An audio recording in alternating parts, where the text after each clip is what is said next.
You deliberately misrepresented the facts in order to get a fertility fund certificate, which is a separate misconduct on its own. That you cannot misrepresent the funds of the trust, even when you know there is a deficit. You cook books and then you get the certificate. That only, and this, the Law Society didn't deal with it. It dealt with you not reporting the stolen money. Welcome again to another episode of the WSXM channel. I don't know, my name is Stefan. So, tonight we're talking about Julius Malema. This is one of the reasons why Julius Malema is pivotal in the South African Parliament and also on the road to becoming the next president in the next election. In this clip we're gonna watch, he's on the committee for interviewing judges before they can be appointed to their position as a judge. In this case, they are vying for the labor court judge. So, in this video, you can see he questioned this candidate, and she had actually admitted to committing a crime while in the interview. This is amazing. Take a look, and we're going to dissect it after. Boom. Commissioner Malem? No, I just want to ask, for you to get the Fidelity Fund certificate, what is required? An audited report. No, for you to get, for the trust to get the Fidelity Fund certificate, what do you do? What do you submit to who? You submit your auditor's report, which goes to the Law Society. Thank you. So it means you knew about this in 2014, 2015, 2016. You say to the Fidelity Fund, the people who issue a Fidelity Fund certificate, our books are in order. So in a way, you deliberately misled those people. Leave the fact that the funds were stolen and all of that, you reported that, you regretted that. What about this misrepresentation before the body that gives you Fidelity Fund certificate? Because there is no way you had told them this truth that you said you told the Law Society.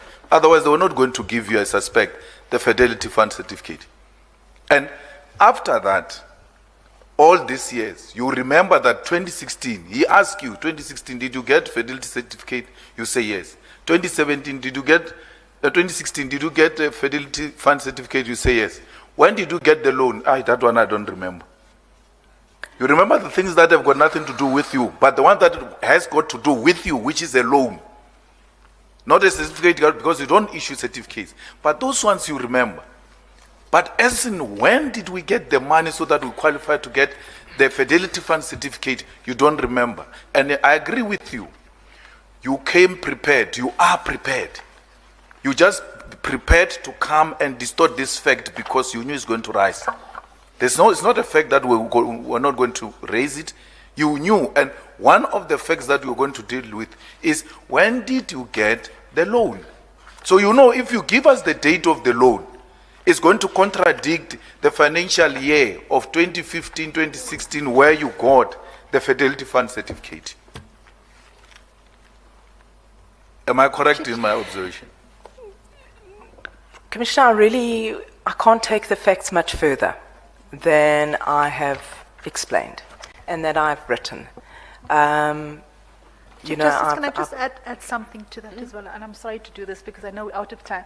Okay. But I need to put this to you, Ms. Norton, because for me it's a matter of serious concern. Okay. In your answer to Commissioner Mangena, when he asked you about the 2016 and 2015 certificate, Fidelity Fund certificate, your answer was, but we had gotten a loan to repay. Yeah. Right?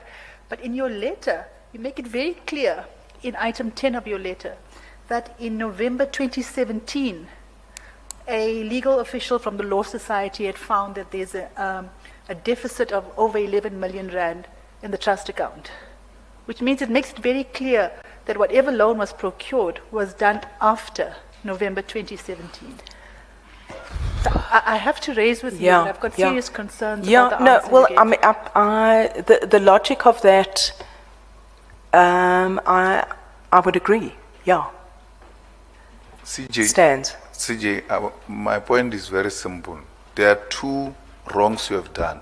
A person stole the money, you didn't report it, and ultimately you went to plead guilty about that specific issue, which you say that I admit. I want you to admit to the second issue, that you deliberately misrepresented the facts in order to get a fertility fund certificate, which is a separate misconduct on its own. That you cannot misrepresent the funds of the trust, even when you know there is a deficit. You cook books and then you get the certificate. That only, and this, the law societies didn't deal with it. It dealt with you not reporting the stolen money. What about the fact that we just established now that leave the money being stolen, even the books were not properly recorded and there was misrepresentation. That's why they got Fidelity Fund certificate throughout, even when they had a deficit. Am I right? Yeah. Thank you, CJ. So there you have it. Julius Malema, during his vigorous questioning, have her admitted to committing fraud. Not only failed to report the theft that happened during under her tenure, and now committing fraud, multiple cases of fraud. So how is it you want to be a judge to be able to take a person's life in your hand to decide whether that person um, can be successful or be forgotten by being locked up or being prison for whatever cases you rule on? When you yourself is a criminal, you yourself is not is doing is committing fraud, doing theft. This is called corruption on its highest level because she knows better.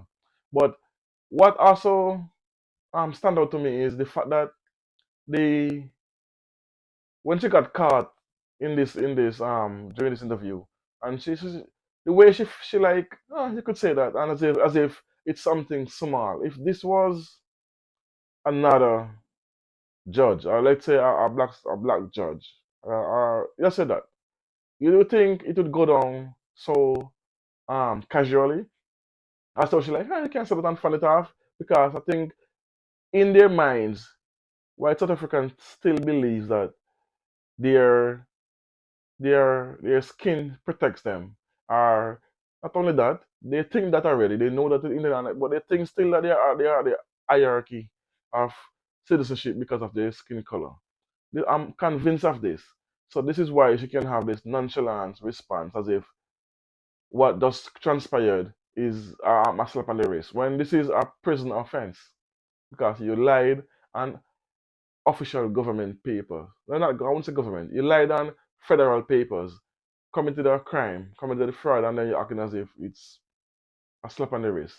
This is why we need Julius Malema to hold people accountable, to make sure they do not slip through the cracks and get away with their crime. Because if this was a black candidate, I guarantee after this he will be prosecuted.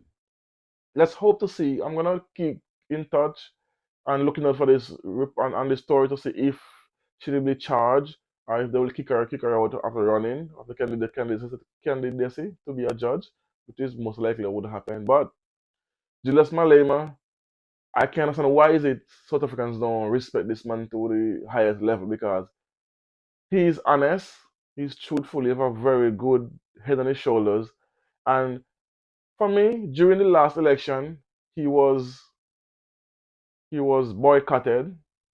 I can say that, and there was also irregularities with some of the votes, but he did not fight it because they're gonna say, "Oh, he just want him doing the same material." No, but the next election, I really trust and hope that South Africans can see what a true leader should be and looks like and act, not as if the present leader we have, which is President Cyril Ramaphosa, because he's been getting hit left, right, and center, especially from the DA coalition party. The DA, his coalition government members, they are doing everything to shine a bad light on him because they're not listening to him. They are going to get behind his back having international meeting when they shouldn't because that's not their forte. Because they have that's not their ministry. So there's a lot of things going on where we need someone with a strong, firm face to take the country into the right direction. Because they are getting pounded right now from Donald Trump, and he's not fighting back the way I thought he would and should. But anyway, but let me know what you think about this interview where Julius Malema actually have a candidate confess to have committed a crime during an interview and to be one of the top jobs in the country by being a judge. Thanks for watching. Thanks for listening. Boom.